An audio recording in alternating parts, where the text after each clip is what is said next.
নমস্কার বন্ধুরা, WB top tuition ক্লাসের পক্ষ থেকে তোমাদেরকে স্বাগত।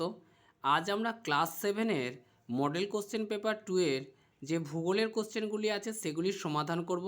তো বন্ধুরা, আগের দুটি পার্টে আমরা কিছু কোশ্চেনের সমাধান করেছি। আজ 3 নম্বর পার্টে আমরা বাকি যে প্রশ্নগুলি আছে সেগুলি সবগুলির সমাধান করে দেব। তো ক্লাসটি শুরু করার আগে তোমাদের কাছে আমার একটি ছোট্ট রিকোয়েস্ট আছে, প্লিজ চ্যানেলটিকে তোমরা সাবস্ক্রাইব করে চ্যানেলটির পাশে থাকবে। তো দেখো বন্ধুরা, এখানে 3-এর বিয়ে যে প্রশ্নগুলি আছে সেখান থেকে আমরা সমাধান করব। এখানে কি বলা আছে, 3-এর একে থেকে প্রশ্নে বলা হয়েছে মাউন্ট এটনা। মাউন্ট এটনা এখানে যেটি হবে সেটি হচ্ছে এটি একটি আগ্নেয় পর্বত। পরে 2 নম্বর প্রশ্নে কি বলা হয়েছে, 2 নম্বর প্রশ্নে বলা হয়েছে ইউরিয়া। এখানে ইউরিয়া যেটি হবে সেটি হচ্ছে ইউরিয়া হলো একটি রাসায়নিক সার। 3 নম্বর প্রশ্নে কি বলা আছে, 3 নম্বর প্রশ্নে বলা হয়েছে ক্যাডমিয়াম। ক্যাডমিয়ামের সাথে যেটি হবে, ক্যাডমিয়ামের সাথে যে রোগটি হবে সেটি হলো ইতাই রোগ হয়। ক্যাডমিয়ামের ফলে ইতাই রোগ হয়। পরে দেখো 4 নম্বর প্রশ্নে বলা হয়েছে বিজ্ঞানী টরিসেলির সাথে যেটি হবে সেটি হচ্ছে ব্যারোমিটার। আর আন্তর্জাতিক নদী হচ্ছে দানিউব। আন্তর্জাতিক একটি নদীর নাম হলো দানিউব। পরে যে প্রশ্নগুলি আছে দেখো, তো বন্ধুরা পরে যে প্রশ্নটি আছে দেখো, সি এর প্রশ্নে কি বলা হয়েছে, বাক্যটি সত্য হলে ঠিক এবং অসত্য হলে ভুল লেখো। তো দেখো 1 নম্বর প্রশ্নে কি বলা হয়েছে, বলা হয়েছে রাইন নদীর উৎপত্তি হয়েছে আল্পস পর্বত থেকে। তো এটি যেহেতু সত্য সেই জন্য আমরা এটা টি দিচ্ছি। পরে দেখো 2 নম্বর প্রশ্নে কি বলা হয়েছে, 2 নম্বর প্রশ্নে বলা হয়েছে মূল মধ্যরেখা থেকে অক্ষাংশ গণনা করা হয়। তো এটি ফলস হবে, অর্থাৎ এটি ভুল। পরে দেখো 3 নম্বর প্রশ্নে কি বলা হয়েছে, 3 নম্বর প্রশ্নে বলা হয়েছে অধিবর্ষকালে ফেব্রুয়ারি মাসের 30 দিন ধরা হয়। অধিবর্ষকালে ফেব্রুয়ারি মাসকে 30 দিন ধরা হয়, এটি হবে ফলস হবে, কারণ ফেব্রুয়ারি মাসে 29 দিন ধরা হয়। পরে যেটি আছে দেখো, পরের প্রশ্নে কি বলা হয়েছে, নদী বাঁকের ঢালু পাড়ের দিকে সঞ্চয় বেশি হয়। নদী, তো বন্ধুরা এই প্রশ্নের অ্যান্সারটি কী আছে, নদী বাঁকের ঢালু পাড়ের দিকে সঞ্চয় বেশি হয়, তো এটি টি হবে। তো দেখো পরে যে প্রশ্নটি আছে, পরের প্রশ্নে কি বলা হয়েছে, পরের প্রশ্নে বলা হয়েছে 4-এর 1-এর প্রশ্নে কি বলা হয়েছে, বলা হয়েছে পৃথিবীতে কিভাবে বায়ুচাপের সমতা বজায় থাকে। 4-এর 1-এর প্রশ্নে কি বলা আছে, পৃথিবীতে কিভাবে বায়ুচাপের সমতা বজায় থাকে। তো বন্ধুরা এই প্রশ্নের অ্যান্সারটি তোমরা এখান থেকে করবে, এই প্রশ্নের অ্যান্সারটা আমরা পরের সেটের সমাধান করে দেবো। 2-এর দাগে কী আছে বলে দেখো, বলেছে গ্রিনিচ সময়। তো বন্ধুরা দেখো এই প্রশ্নের অ্যান্সারটা তোমরা এখান থেকে করবে, পৃথিবীর প্রমাণ সময় বা গ্রিনিচ সময় পৃথিবীর কোনো স্থানের 1 ডিগ্রি পূর্বে বা পশ্চিমে অবস্থিত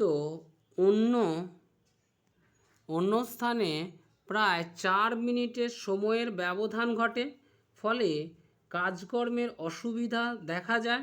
এই অসুবিধা দূর করার জন্য বিভিন্ন দেশের নির্দিষ্ট প্রমাণ সময় ব্যবহার করা হয়, কিন্তু এর ফলেও পৃথিবীতে আন্তর্জাতিক কাজকর্মে নানা অসুবিধা দেখা দেয়। এই সমস্যার সমাধানের জন্য মূল মধ্যরেখা 0 ডিগ্রি স্থানীয় সময়কে ধরা হয় পৃথিবীর প্রমাণ সময় হিসাবে ধরা হয়। মূল মধ্যরেখা লন্ডনের কাছে অবস্থিত। গ্রিনিচের মানমন্দিরের ওপর দিয়ে প্রসারিত হয়েছে বলে মূল মধ্যরেখার সময়কে গ্রিনিচ সময় বলে। আন্তর্জাতিক ক্ষেত্রে সব কাজকর্ম গ্রিনিচ সময় অনুসারে করা হয় বলে একে পৃথিবীর প্রমাণ সময়ও বলা হয়। অর্থাৎ গ্রিনিচ সময় হলেও অতি গুরুত্বপূর্ণ ও অত্যাবশ্যক সময় নির্ধারক। তো বন্ধুরা দেখো, তোমরা এই প্রশ্নের অ্যান্সারটি এখান পর্যন্ত লিখবে। যাদের কাছে রায়মার্টিন সহায়িকা আছে তোমরা রায়মার্টিন সহায়িকার 50 নম্বর পৃষ্ঠায় গিয়ে এই প্রশ্নের অ্যান্সারটি পেয়ে যাবে। পরে যে প্রশ্নটি আছে দেখো, পরের প্রশ্নে বলা হয়েছে ওয়েলস স্পিলিং বলতে কি বোঝো। তো বন্ধুরা এই প্রশ্নের অ্যান্সারটি তোমরা এখান থেকে করবে, তো বন্ধুরা এই প্রশ্নের অ্যান্সারটা তোমরা এখান থেকে করবে। অয়েল স্পয়েলিং বলতে খনিজ তেল থেকে কিভাবে জল দূষিত হয়। তো দেখো সামুদ্রিক তৈলখনি অঞ্চলে বা সমুদ্রে খনিজ তেল পরিবহনকারী জাহাজ ও ট্যাঙ্কারগুলিতে দুর্ঘটনা ঘটলে অথবা খনিজ তেল পরিবহনকারী পাইপ ফেটে গেলে খনিজ তেল সমুদ্রের জলে মিশে জলকে দূষিত করে। খনিজ তেল জলের সঙ্গে অক্সিজেনকে ভালোভাবে মিশতে দেয় না, ফলে সামুদ্রিক জীবেরা মারা যায়। এই ঘটনা অয়েল স্পিলিং নামে পরিচিত। প্রসঙ্গত, বিশ্বব্যাপী সমুদ্রে প্রতি বছর প্রায় 3.2 মিলিয়ন মেট্রিক টন খনিজ তেল দ্বারা সমুদ্রের অয়েল স্পিলিং সংক্রমণ ঘটে। তো বন্ধুরা এই প্রশ্নের অ্যান্সারটি তোমরা এখান থেকে করবে। যাদের কাছে রায়মার্টিন সহায়িকা আছে তোমরা 194 নম্বর পৃষ্ঠায় গিয়ে এই প্রশ্নের অ্যান্সারটি পেয়ে যাবে। পরে যে কোশ্চেনটি আছে দেখো, পরের প্রশ্নে বলা হয়েছে টেমস নদী সারা বছর সুনাব্য কেন। তো দেখো প্রশ্নে কি বলা যায়, টেমস নদী সারা বছর সুনাব্য কেন। তো এই প্রশ্নের অ্যান্সারটি তোমরা এখান থেকে করবে। তো দেখো বন্ধুরা এই প্রশ্নের অ্যান্সারটি তোমরা এখান থেকে করবে। লন্ডন অববাহিকা সারা বছর লন্ডন নদী সারা বছর সুনাব্য কেন।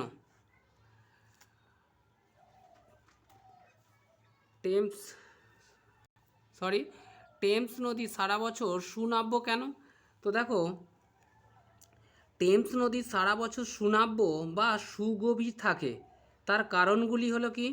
1 নম্বর কারণ কি বলেছে দেখো, লন্ডন অববাহিকার পশ্চিম উপকূলীয় সামুদ্রিক জলবায়ুর অন্তর্গত হওয়ায় সারা বছর বৃষ্টিপাত হয়, ফলে নদীতে জলের পরিমাণ অধিক থাকে।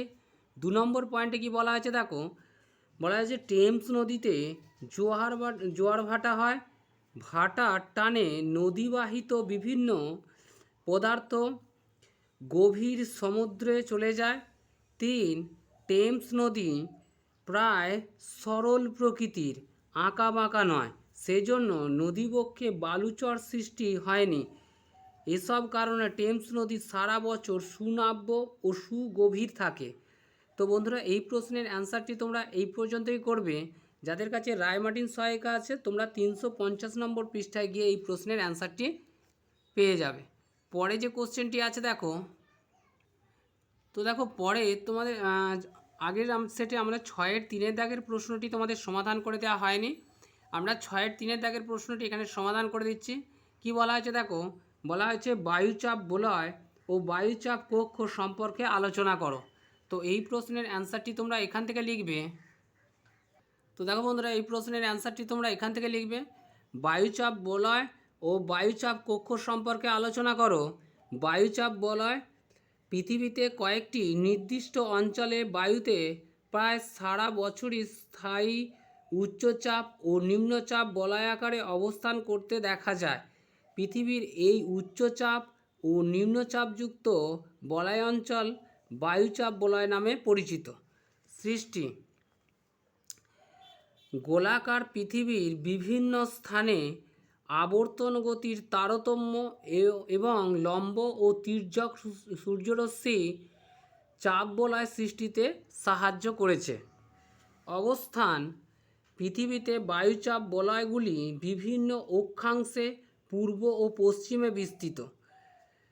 প্রধান প্রধান চাপ বলয়ের দৃষ্টান্ত, সমগ্র পৃথিবীতে নিম্নোক্ত 7টি বায়ুচাপ বলয় লক্ষ্য করা যায়, যেমন নিরক্ষীয় 0 ডিগ্রি নিম্নচাপ বলয়, কর্কটীয় 23.5 ডিগ্রি উচ্চচাপ বলয়, মকরীয় 23.5 ডিগ্রি উচ্চচাপ বলয়, সুমেরুবৃত্ত প্রাদেশীয় 66.5 ডিগ্রি নিম্নচাপ বলয়, কুমেরুবৃত্ত প্রাদেশীয় 66.5 ডিগ্রি নিম্নচাপ বলয়, সুমেরু 90 ডিগ্রি উত্তর উচ্চচাপ বলয় ও কুমেরু 90 ডিগ্রি দক্ষিণ উচ্চচাপ বলয়। বায়ুচাপ কক্ষ পৃথিবীতে বায়ুচাপ বলয়গুলি বিভিন্ন অক্ষাংশ বরাবর পূর্ব পশ্চিমে অবস্থান করলেও স্থলভাগ ও জলভাগের মধ্যে উষ্ণতা ও বায়ুচাপের মধ্যে যথেষ্ট তারতম্য থাকে। ফলে পৃথিবীর চাপ ও তাপ বলয়গুলি ক্ষুদ্র ক্ষুদ্র খণ্ডে বিভক্ত হয়ে অবস্থান করে। একেই বায়ুচাপ কক্ষ বলে। প্রসঙ্গত দক্ষিণ গোলার্ধের তুলনায় উত্তর গোলার্ধের জলভাগ কম থাকায় এখানে সবচেয়ে বেশি বায়ুচাপ কক্ষ দেখা যায়। তো বন্ধুরা, এই প্রশ্নের অ্যান্সারটা তোমরা এই পর্যন্ত লিখবে। যাদের কাছে রায়মার্টিন সহায়িকা আছে, তোমরা রায়মার্টিন সহায়িকার 72 নম্বর পৃষ্ঠায় গিয়ে এই প্রশ্নের অ্যান্সারটি তোমরা পেয়ে যাবে। তো বন্ধুরা, আজ এই পর্যন্তই। পরের সেটে আমরা পরে যে সেটগুলি আছে মডেল কোয়েশ্চেন পেপার 3, 4 এগুলো আমরা সমাধান করে দেবো। তোমরা চ্যানেলটি প্লিজ সাবস্ক্রাইব করে নিও।